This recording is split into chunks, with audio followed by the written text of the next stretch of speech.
Hello and good morning. I'm George Coll. This is my studio in Loveland, Colorado. We're starting a new series today called Utah Canyon.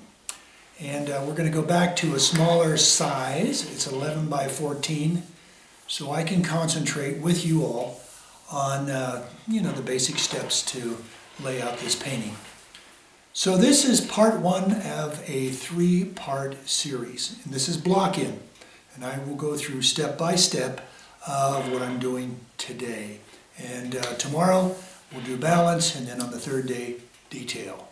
So, found this location last fall when I was vacationing with my wife in Capitol Reef National Park. And just found this to be a fantastic little composition. Got this nice dark bush and then these other things that go off into light and shadow. I think it's just going to be a fun painting. All right, what else can I say? You can find this reference at georgecollgreatart.com under photo references. You can download it and follow along with me step by step. All right, so you may be viewing this on YouTube or Uscreen, and I'm really glad you've joined me today. And I don't want to stop telling you the importance of getting outside and painting, called plein air painting, and as well as getting good critiques on your work. So don't be intimidated by getting in front of that white canvas. So let's get started and jump into this painting. Okay, bye-bye. Good morning and welcome to part one of, we're calling this, forgot here, let me see, this is called Utah Canyon, and this is up in Capitol Reef National Monument in Utah that I was visiting with my wife last fall. The materials that I'm going to be using is a 10 flat, 8 flat, 4 flat. I like my spoon. It's been returned from one of my students, and I like this scraper because I don't get paint on my knuckles when I use the smaller one. All right, so with that, I'm going to put these over to the side. And the reference you see here can be found on georgecollgreatart.com under photo references. What else can I tell you? Oh, you say, oh, you already started this painting. Well, I had a student on Friday, and he wants to, I do half-day students here in the studio in the last month or so, and we have lots of precautions and stuff like that, wearing masks. But he wanted to start on this reference, so we did a block in. But don't fear, I'm going to go through all those steps on how I got to this line drawing, and what we're going to work on today is block in. I think this is 11 by 14. Oh, better check that. Let me see. This is, yeah, 11 by 15. Sorry. And I wanted to do a smaller canvas this week. We've been doing a lot of bigger ones, and I just want to step back, start really concentrating on the basics, and not having to rush so much trying to finish a bigger painting. But today, in the next 30 minutes, I hope to cover all this canvas with my best shot at color value. And if I do that, that will be the block-in stage. I try to break my paintings up into three parts: block-in, balance, and detail. Different artists have different names for it. And I try to use that as my teaching method. There's a lot of ways to do a painting, and I think I'm middle of the road on how I start a painting. Middle of the road, I mean by I'm pretty conventional in the way of doing this. I developed this style by plein air painting. Some of you probably know I didn't do any indoor landscape painting for the first 2 years that I did landscape painting. And so I kind of learned some techniques by watching people on YouTube and getting out there and doing it myself. All right. I've got some Zoom students here with me today. Anthony, George, and Ann from various parts of the West and Southwest. And I'm going to go ahead and get started. So what I'm going to do is start with this drawing and kind of retrace it. And what I'm going to do is use some ultra blue and some gray and a little bit of yellow ochre and some white.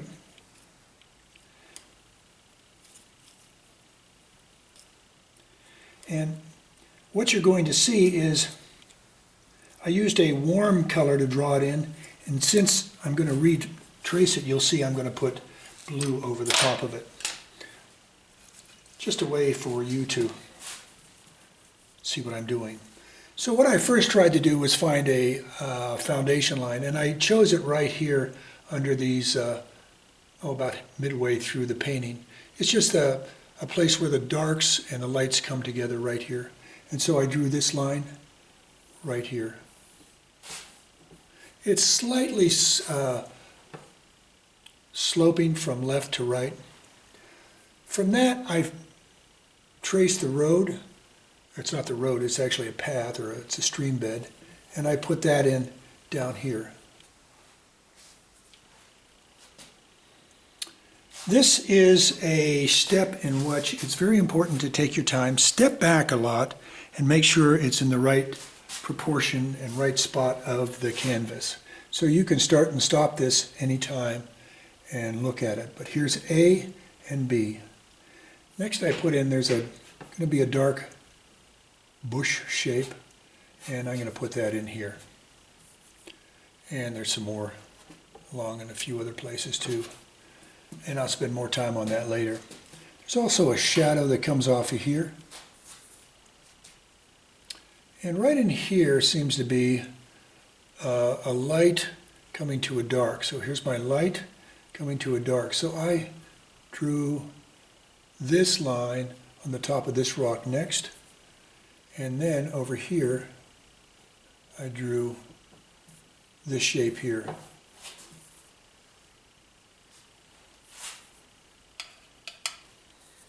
Okay, next I drew these fellas. Where are these knobby mountains going to be with some light in front of it? That's what that is. And I carried that line over here, so this is going to be a light running through here as well as down here. It's a great composition. When I walked up on it, it's in one of the trails up one of these canyons, well-marked trail. I thought, wow, what a great composition. You got this dark here and these lights verging together. So composition-wise, they're very strong. So I've got this in. I've got all the important lines in. And very important that you step back, take a look, and make sure you're in the right place with this. So I'm going to take a sip of coffee and take a second look.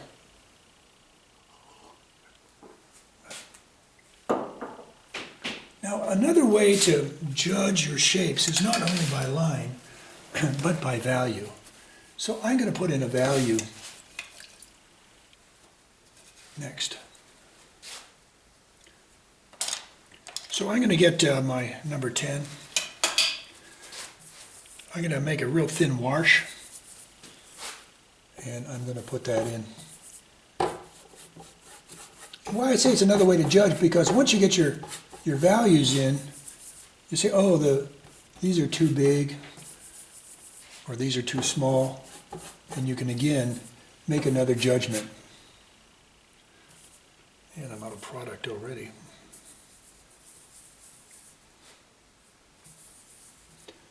And put these in.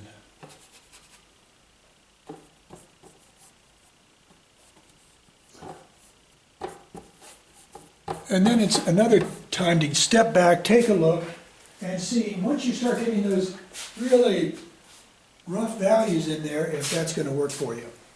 And so far, so good.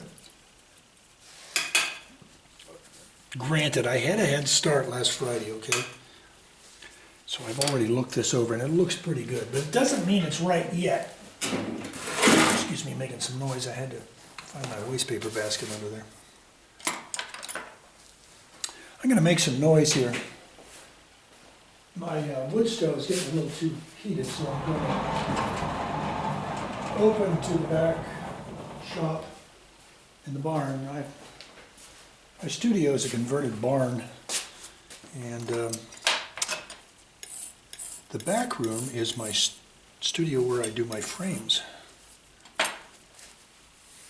So I'm picking up my stuff, and again, I encourage you, if you're a studio, following me in your studio,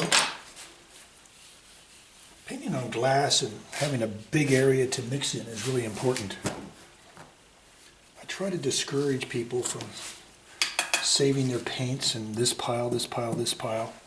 Trying to say, if you want to save something, put it off to the side, pick it up. All right, let's make a dark and work on these bushes. So let's go blue, blue, yellow. My blue is ultramarine deep, and my yellow is this Gamblin lemon yellow.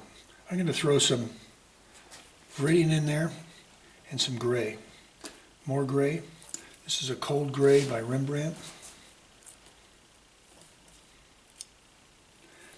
And I'm going to put a little bit of burnt sienna in there too. I don't have it out. Just want to get some good nasty darks in there.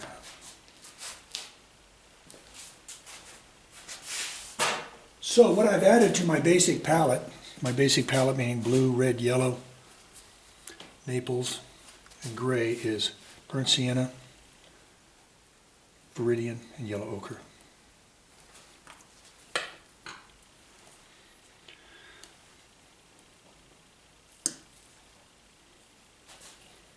And as you can see from the overhead, I am thoroughly mixing this stuff.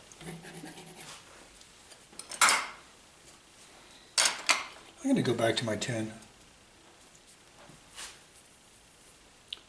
Getting a little bit of slop in there. And what I mean by that, I mean turp.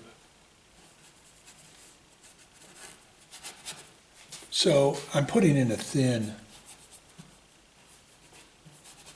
mixture. And I think there's another bush back in here, and I'll put him there. He might be a little too big here, so I don't want to overdo this fella. So I'll bring him over. I might as well put in a few more darks for these base of these bushes.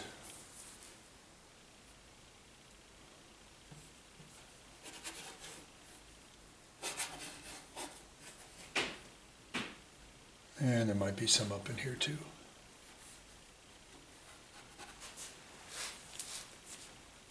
All right, enough of that. So let's move over. Put this to the side.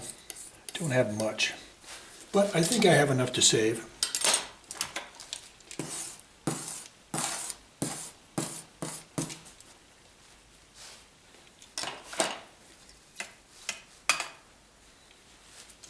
And let's borrow a little bit of it and a lot of gray. And let's get some Naples and make a thorough mixture. It's kind of a gray, pale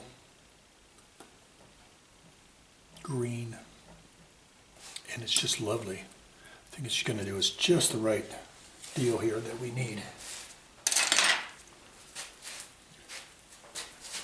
And I'm going to put that in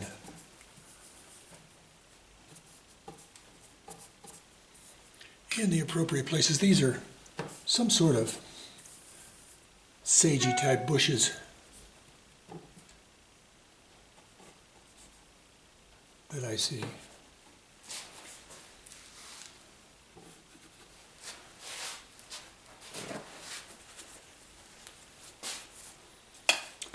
And enough of that, let's move that over.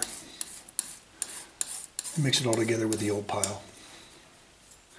What you see over here, if you see the overhead, I've got some creamy mix that I have left over from a painting I did late last week. And I had so much of it, I thought I might save it and use it. So what I'm going to do now is make a mixture of Naples and white.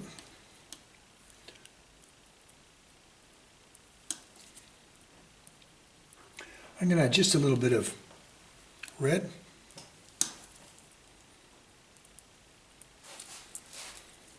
And stand back and take a look to see if this is the appropriate thing to use here.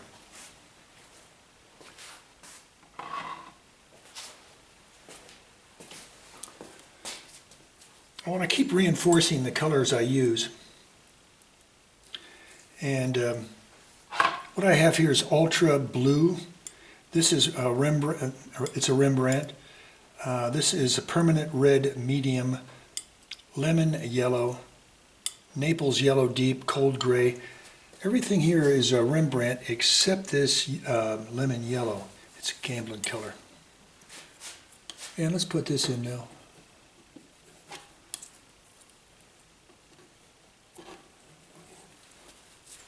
Looks pretty good. And I'm going to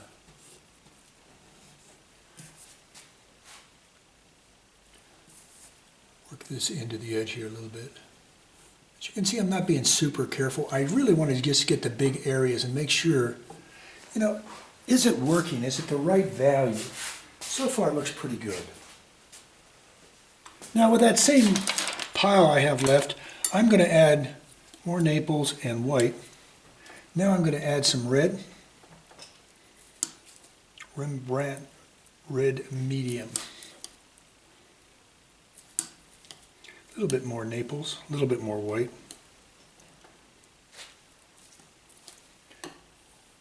And we're going to put that in. I'm going to add a little bit of burnt sienna to it.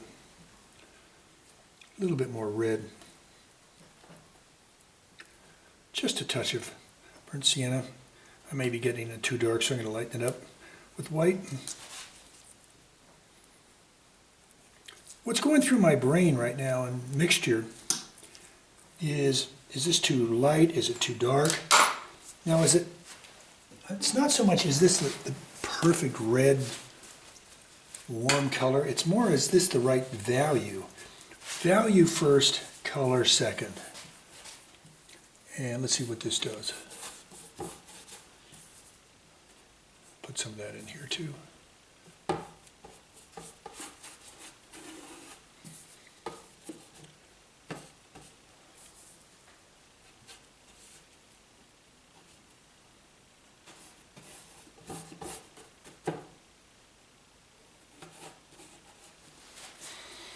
Okay. Let's move up to the cools.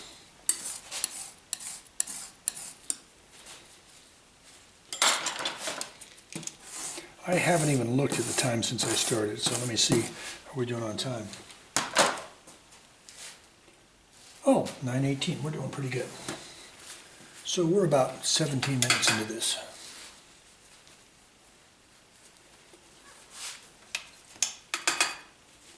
Cleaning my brush, and let's get back to some mixture. Let's go with some gray and some ultra blue, gray and white.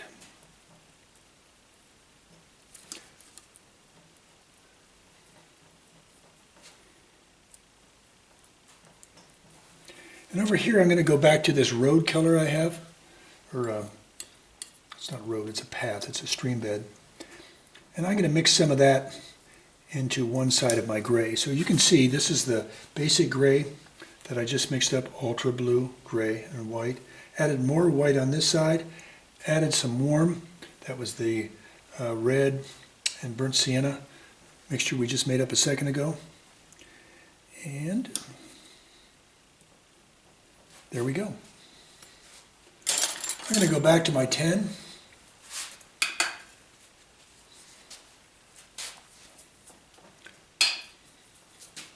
and thinly, putting some thin stuff on here because I don't want to deal with a lot of thick paint at this stage, because I'm going to layer some stuff on top of it. And I'm going to put a few in some places. And over here, I'm going to go to my warm and put some of that in here. This is my warm that I mixed up to the left of the main pile, and put that in.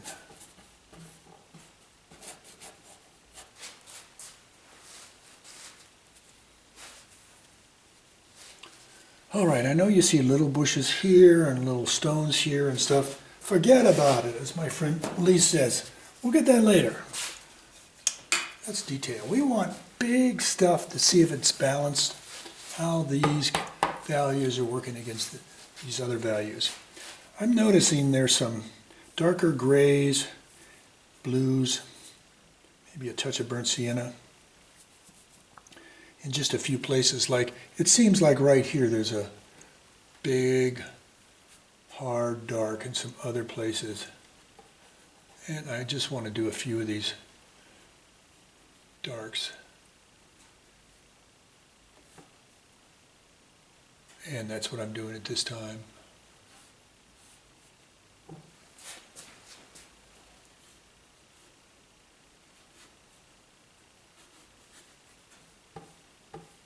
Not too complicated. I can hear you saying, that's a little messy. Messy is good. If you're going to be messy, this is the stage to do it. So let's go down here to this darker mixture I just made. I'm mixing a little warm into it. In other words, this base orange stuff, and I'm going to put that in here as a shadow. What I don't like about my easel, it's got such a big lip to it. So I have to constantly try to jab my brush down there to get it.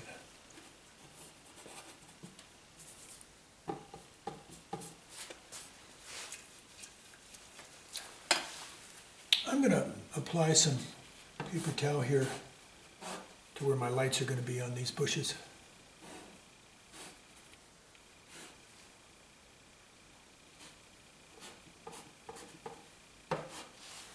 There we go.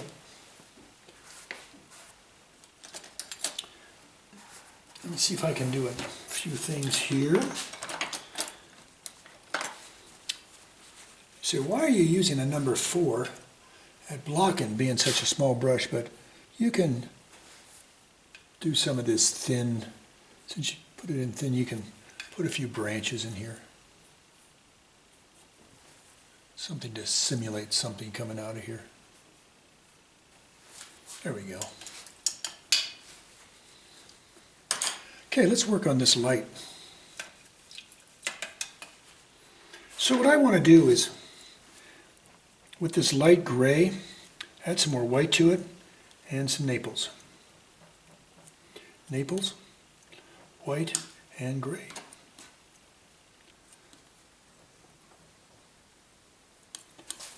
And let's put that in.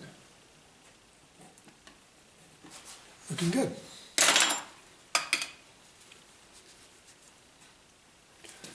Uh-oh, lost my image, sorry.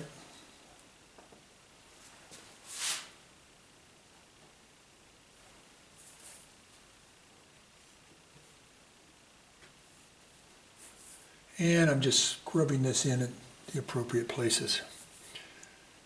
I don't try to stay in the lines, I just try to stay in the neighborhood. You'd be surprised how detail you can get out of this just by being as loose as you can at this stage. And I think this has some light coming down from it here. May have screwed that up.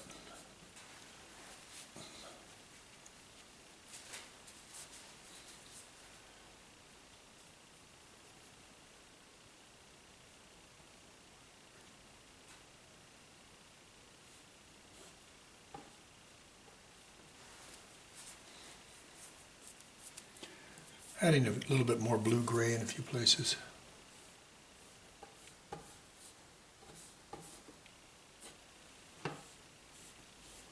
Just giving impressions of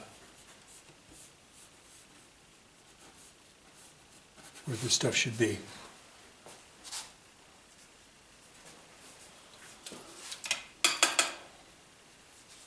And again, I'm going to use some paper towel to lighten some of this stuff, and I think I've got some light right in here.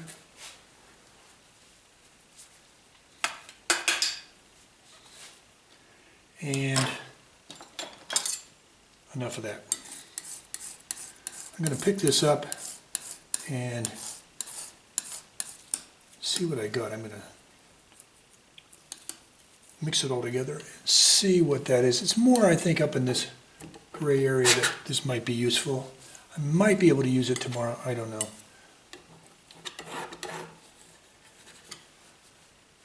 All right, let's go up to the sky next.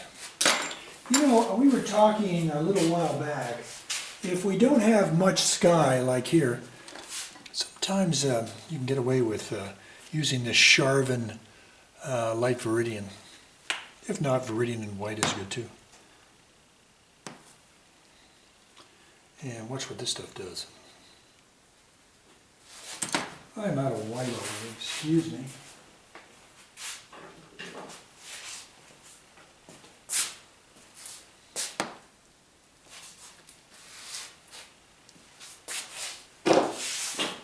And back at it. Oop. Hope I didn't move the camera too much. Mixing white and light Viridian. And voila. You can start saying a lot pretty quickly with that stuff. So let me finish it off with a brush. I guess this is a 10 that I just grabbed.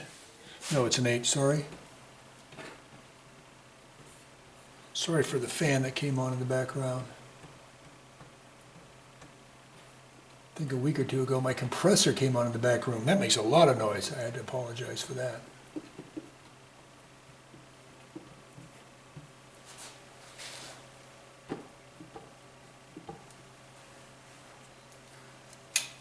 All right, now the whole canvas is covered with a light tone of paint. And let me show you the last stage to do is soften my edges in the appropriate places. So I'm going to use this knife and I'm just going to soften some of these edges.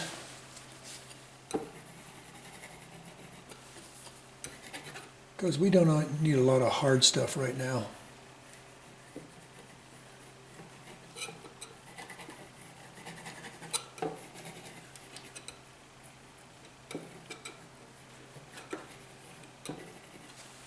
That's how you get loose quick.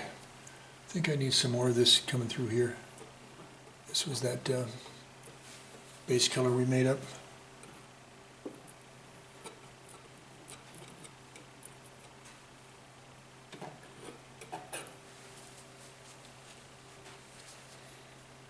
And let me add a little white to that and lighten this up even more.